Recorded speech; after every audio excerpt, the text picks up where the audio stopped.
She made 20 birthday invitations by hand, but her father threw them all away. One invitation escaped the trash and landed on a billionaire's doorstep. Before we begin, please leave a comment about this story and give it a rating from 1 to 10. How are you doing today? If you're feeling forgotten or overlooked, I want you to know that someone sees you, someone values you, and your special moments matter. This story is a reminder that sometimes the people who remember us aren't the ones we expect. The afternoon sun cast golden light across the small dining table where Sophie Anderson sat with intense concentration, her tongue poking out slightly as she carefully colored the last of 20 handmade birthday invitations. At nearly 7 years old, she had decided this year would be different. This year she would have a real birthday party, just like the ones she saw other children have at school. Each invitation was a work of art created with the limited supplies she could find around the house. Construction paper rescued from the recycling bin, crayons worn down to nubs, and glitter glue she had saved from a school project months ago. On each card she had written in her careful, slightly wobbly handwriting, "Please come to Sophie's 7th birthday party, Saturday, June 15th, 3 p.m. There will be cake." Sophie didn't have many friends at school. Her clothes were often wrinkled, her lunch was usually whatever she could make herself, and she lived in the smallest house on a street full of mansions. But she was kind, creative, and desperately hopeful that this year, her 7th birthday, would be the year she finally felt special. She had invited everyone in her second-grade class, the librarian who always smiled at her, Mrs. Chen from 3 houses down who sometimes gave her cookies, and most importantly, Mr. William Foster from the estate across the street, the man her mother had always talked about with such warmth before she died 2 years ago. Sophie barely remembered her mother now, but she remembered the stories, how William Foster, despite being one of the wealthiest men in the city, had been her mother's childhood friend, how he had attended their small wedding, how he had sent flowers when Sophie was born, how he had promised at the funeral that he would always be there if Sophie ever needed anything. But that was 2 years ago, and Sophie hadn't seen much of Mr. Foster since. The tall iron gates of his estate stayed closed. His expensive cars came and went at odd hours, and the lights in his windows suggested a life too busy and important to notice a little girl living across the street. Still, Sophie put extra glitter on his invitation. She drew a rainbow and a birthday cake with 7 candles. At the bottom she added in her neatest writing, "My mama said you were the kindest person she knew. I hope you can come." The front door slammed open, making Sophie jump. Her father, Robert Anderson, stumbled in with his girlfriend, Vanessa, trailing behind him. It was only 3 in the afternoon, but Robert's words were already slurred, his eyes unfocused. The smell of alcohol preceded him like a warning. "What's all this mess?" Robert demanded, sweeping his arm across the table. Several invitations fluttered to the floor. "Daddy, don't! Those are my birthday invitations." Sophie scrambled to gather the fallen cards. "My birthday is on Saturday. I'm going to be 7. Vanessa, a sharp-faced woman in her 30s who had moved in 6 months ago, let out a harsh laugh. "Birthday party? Are you serious, Robert? Tell me she's not serious." Robert squinted at the invitations, his face reddening. "Who said you could have a party? Do you know how much parties cost? Cake, decorations, all that nonsense? I can make the cake myself," Sophie said quickly, her voice trembling. "I found a recipe online, and I made the decorations already. I have streamers and nobody's coming to your party anyway," Vanessa interrupted, picking up one of the invitations and reading it with exaggerated disgust. "Look at this. Glitter everywhere, misspelled words. You think kids from good families are going to come to this dump for your pathetic little party?" Tears welled in Sophie's eyes, but she blinked them back. "Mama always said birthdays were important. She said they were the one day a year when you get to feel special." Robert's expression darkened at the mention of his late wife. "Your mother isn't here anymore, and in this house, we don't waste money on nonsense." He grabbed the stack of invitations from the table and headed toward the kitchen. Sophie chased after him, panic rising in her chest. "Please, Daddy, I worked so hard on those. I promised my class I was having a party." Robert opened the trash bin and dumped all 20 invitations inside, pushing them down with his hand to make sure they were buried under yesterday's garbage.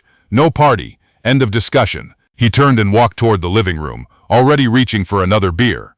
Sophie stood frozen, staring at the trash bin. Vanessa passed by, pausing just long enough to whisper, "Better get used to disappointment, kid. Life's full of it." When she was alone, Sophie carefully reached into the trash and tried to retrieve her invitations, but they were soaked with coffee grounds and other garbage. Her beautiful handmade cards, each one representing hours of work and hope, were ruined.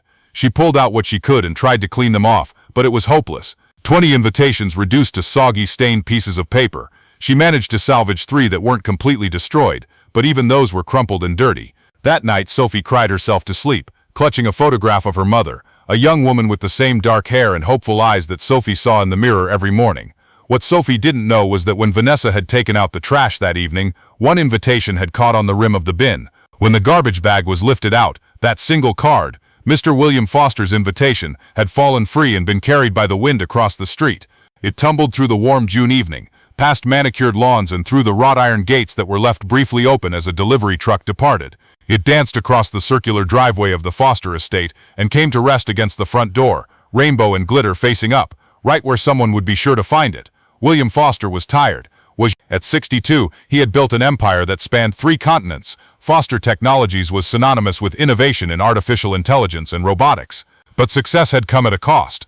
His marriage had ended in divorce 15 years ago. His children were grown and living their own busy lives overseas, and he spent most of his time alone in a house that was more museum than home.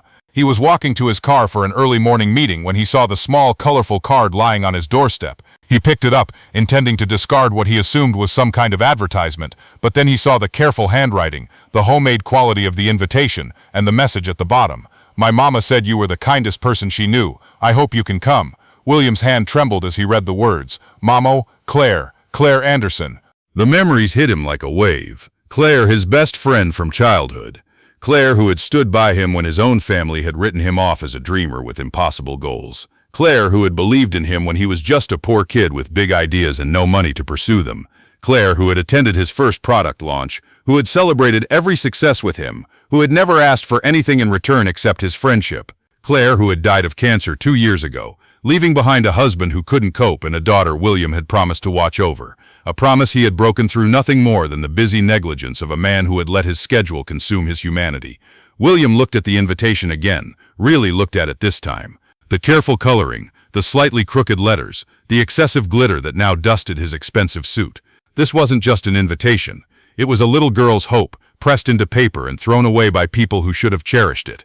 He looked across the street at the small house where Sophie lived. He had driven past it thousands of times, always meaning to stop, always telling himself he would check on Claire's daughter next week, next month when things were less busy. But things were never less busy. And now that little girl, Claire's daughter, had reached out to him, and her own father had literally thrown her invitation in the trash. William checked his watch. He had a board meeting in 45 minutes, followed by investor calls, a lunch with a potential merger partner, and a keynote speech at a tech conference. His assistant had his schedule planned down to the minute. He pulled out his phone and called his assistant. "Rachel, clear my schedule for Saturday. All of it." "Sir, Saturday is the Goldman presentation. They've flown in from Tokyo specifically. Reschedule it. I have a birthday party to attend." There was a pause on the other end. "A birthday party?" "Yes, and Rachel, I need you to do something for me. Actually, several things. I'm sending you a list now." For the next 3 days, William Foster threw himself into party planning with the same intensity he usually reserved for corporate acquisitions. He called in favors, made arrangements, and assembled what could only be described as the birthday party dream team. Sophie, meanwhile, had no idea any of this was happening. Saturday morning arrived, and she woke with a hollow feeling in her chest. Her 7th birthday, the day that was supposed to be special. She got dressed in her best outfit, a dress that was too small and had a stain on the hem that she had tried unsuccessfully to hide, and went downstairs. Her father was asleep on the couch, empty beer bottles scattered around him. Vanessa was nowhere to be seen. There was no birthday breakfast waiting, no presents, no acknowledgement that today was different from any other day. Sophie made herself a bowl of cereal and sat at the kitchen table, looking at the 3 slightly crumpled invitations she had managed to save. She had delivered them by hand earlier in the week, one to her teacher, one to Mrs. Chen, and one she had slid under Mr. Foster's gate, hoping it would reach him even though the wind had already carried her best invitation to his doorstep. At 2:45 p.m., Sophie did something that broke her own heart. She moved the kitchen table to the middle of the living room, set out paper plates and plastic cups she had bought with her allowance money, and arranged the 3 mismatched chairs she had gathered from around the house. One chair for her teacher, if she came, one for Mrs. Chen, if she came, and one for Mr. Chen. Foster, though Sophie knew deep down that a man who owned half the city probably had better things to do than attend a 7-year-old's birthday party. She had made a cake, or tried to. It was lopsided, the frosting was lumpy, and she had accidentally used salt instead of sugar in one layer. But she had put 7 candles on top, and to her it looked beautiful. At 3 p.m. exactly, Sophie sat down at her party table. The 3 empty chairs faced her. Her father was still asleep on the couch. Vanessa had left earlier, saying something about not wanting to be around for the pity party. Sophie waited. 3:15 p.m. No one came. 3:30 p.m. Still no one.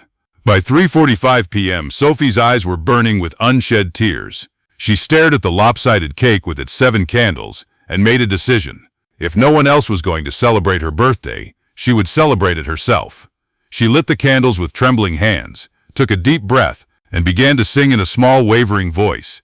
Happy birthday to me. She didn't hear the doorbell ring the first time, or the second, but she heard the third ring, followed by a knock, followed by a voice calling out, Sophie, Sophie Anderson. Through the frosted glass she could see a figure, but she couldn't make out who it was. She opened the door and gasped. William Foster stood on her doorstep, wearing a suit but with a child's party hat perched on his head. Behind him, Sophie could see something that made her wonder if she was dreaming. The entire street was filled with people. Her teacher, Mrs. Roberts, was there with a huge wrapped present. Mrs. Chen stood next to her with what looked like a homemade cake. But there were also dozens of other people. Children from her class that Sophie barely knew, neighbors she had never spoken to, and even some people who looked like they might be from Mr. Foster's company, all wearing party hats and carrying gifts. But that wasn't all. Behind the crowd of people, Sophie could see what had been set up in Mr. Foster's driveway across the street, a massive bouncy castle, a face painting station, a table full of food that looked like it came from the fanciest restaurant in town, and a banner that read, Happy 7th Birthday, Sophie, in letters so big they could probably be seen from space. Sophie, William said gently, crouching down to her eye level, I'm sorry I'm late. I got your invitation, and I wouldn't miss your birthday for anything in the world. Your mother was my best friend, and she made me promise to always be there for you. I broke that promise for 2 years, but I'm here now, and I brought a few friends. Sophie couldn't speak. She could only stare as tears streamed down her face, not tears of sadness this time, but tears of overwhelming joy and disbelief. Is this all for me? She whispered. Every bit of it, William confirmed. Happy birthday, Sophie. The next 3 hours were the most magical of Sophie's life. The bouncy castle was full of laughing children. The face painter transformed kids into butterflies and superheroes. The magician that William had hired performed tricks that left everyone gasping. And the food, there was so much food that Sophie didn't know where to start. But the best part wasn't any of those things. The best part was that Sophie, for the first time in 2 years, felt seen, felt valued, felt like she mattered. Her father woke up around 4:30 p.m. to the sound of children laughing and music playing. He stumbled to the window and saw the celebration across the street, saw his daughter in the middle of it all, with the biggest smile he had seen on her face since Claire died. Vanessa appeared beside him. What the hell is going on? Robert's face was pale. I think that's Sophie's birthday party. William Foster noticed them watching from the window. He excused himself from the children he was talking to and walked directly to the Anderson house, knocking firmly on the door. Robert opened it, suddenly sober despite the hangover hammering at his skull. Mr. Anderson, William said coldly. I'm William Foster. We've never formally met, though I was a friend of your late wife. I know who you are. Good. Then you'll understand when I tell you that I made a promise to Claire before she died. I promised to look after Sophie. I broke that promise through negligence, but I'm correcting that mistake now. Robert glanced at Vanessa, then back at William. Look, I appreciate the party, but I'm not finished, William interrupted, his voice sharp as steel. I've spent the last 3 days learning about how Sophie has been living, how her birthday invitations were thrown in the trash, how she makes her own school lunches because no one else will, how she's been raising herself while you drink away the life insurance money that was supposed to secure her future. Now wait no you wait, here's what's going to happen. Starting Monday, Sophie will be enrolled in Brookfield Academy, one of the best private schools in the state. I've already arranged her full scholarship. Every afternoon she'll have tutoring, art classes, and any other enrichment activities she chooses. On weekends, she'll stay with me at my estate, where she'll have her own room, her own space, and people who actually care about her well-being. You can't just take my daughter. I'm not taking her. I'm offering her opportunities you're too drunk to provide.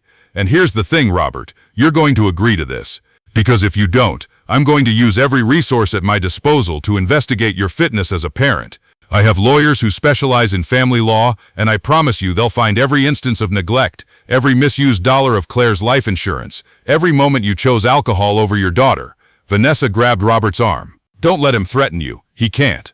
William turned his gaze to her, and something in his expression made her stop talking. And you, he said quietly, will never speak to Sophie again. If I find out you've said one cruel word to that child, I will make it my personal mission to ensure everyone in this city knows exactly what kind of person you are. He pulled out an envelope from his jacket. This is a formal agreement. Sophie will live here during the week. I'm not trying to take her from her father completely, but she deserves better than what she's getting. Sign it or face the legal consequences. Robert looked at the envelope, then at Vanessa, then out the window where Sophie was laughing as the magician pulled a dove from his hat. He knew he was a failure as a father. He knew he had let Claire down, let Sophie down, let himself down. But somewhere beneath the alcohol and the self-pity, he still loved his daughter. And he could see that William Foster was offering her something he could never provide, a real chance at a happy childhood. With shaking hands, he took the envelope and signed the papers. William nodded, his expression softening slightly. "I don't hate you, Robert, but I loved Claire, and I made her a promise. Sophie deserves the childhood your wife would have wanted for her." He turned and walked back to the party, where Sophie was now opening presents with a group of children gathered around her. The sun was setting when the last guests finally left. Sophie sat on the grass of William's estate, surrounded by open presents and wrapping paper, absolutely exhausted but happier than she could remember being in years. William sat down beside her, groaning slightly as his 62-year-old knees protested. "Did you have a good birthday, Sophie?" She turned to him with eyes still sparkling with joy. "It was the best day of my whole life. Thank you, Mr. Foster. You can call me William, or Uncle William if you'd like." "Uncle William," Sophie tested the words, smiling. "Mama used to tell me stories about you. She said you were the kindest person she knew." William felt his throat tighten. "Your mama was the kind one. She believed in me when I was just a poor kid with impossible dreams. Everything I am today I owe in part to her friendship." Sophie was quiet for a moment, then asked, "Do you miss her?"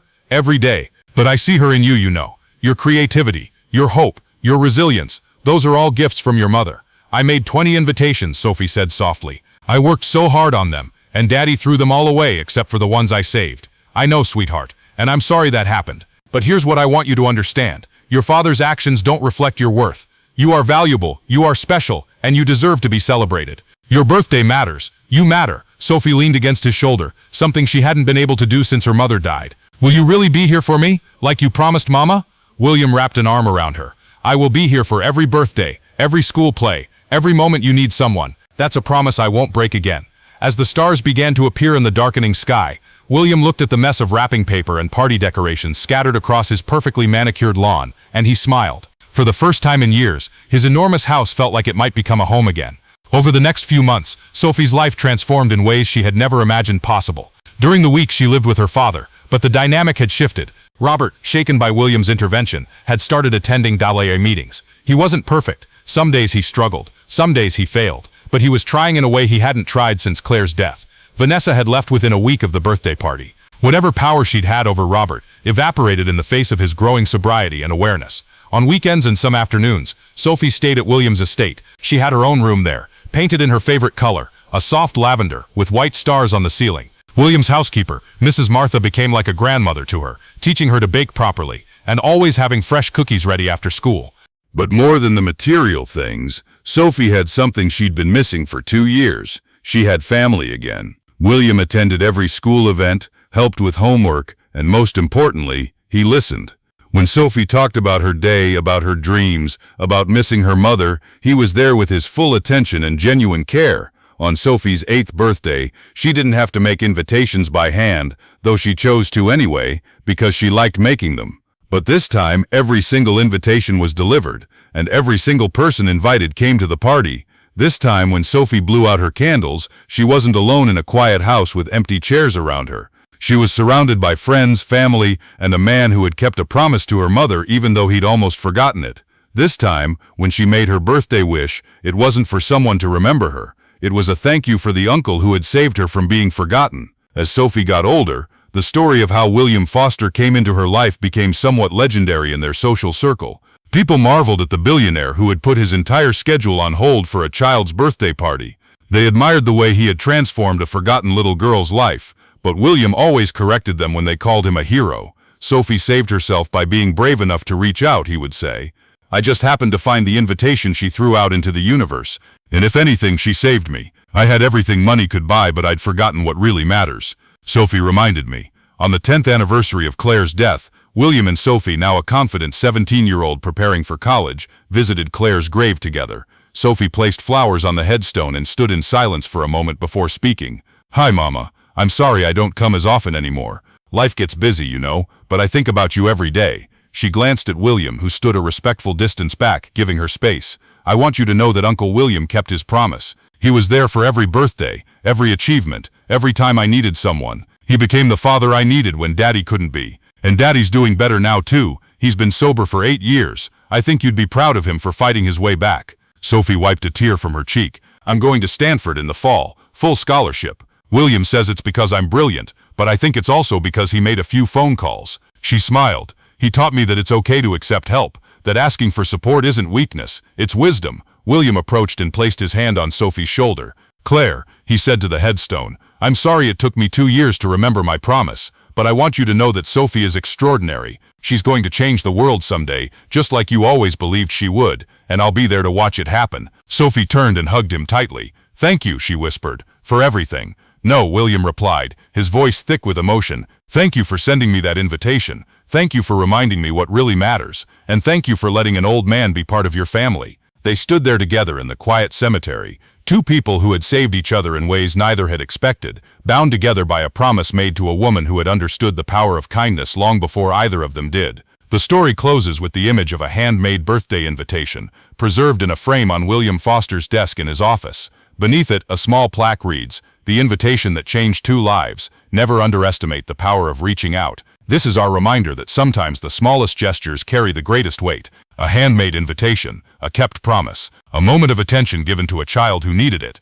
These simple acts have the power to transform lives, to create families where biology failed, and to prove that being remembered by just one person can make all the difference. What moved you most in this story? Was it Sophie's resilience in making those invitations, or William's decision to honor his friend's memory? Have you ever been the person who remembered someone when everyone else forgot? I want to check in with you. How are you feeling today? Have you ever felt forgotten or overlooked? Remember that your presence matters, your special days are important, and somewhere someone is grateful you exist. If this story touched your heart, please share it so others remember that every child deserves to feel celebrated. Subscribe for more heartwarming stories about keeping promises, choosing to show up, and the beautiful truth that family isn't always about blood. Sometimes it's about who remembers to knock on your door. Thank you for spending this time with Sophie's story. Until next time, remember, you matter, your moments matter, and it's never too late to keep a promise.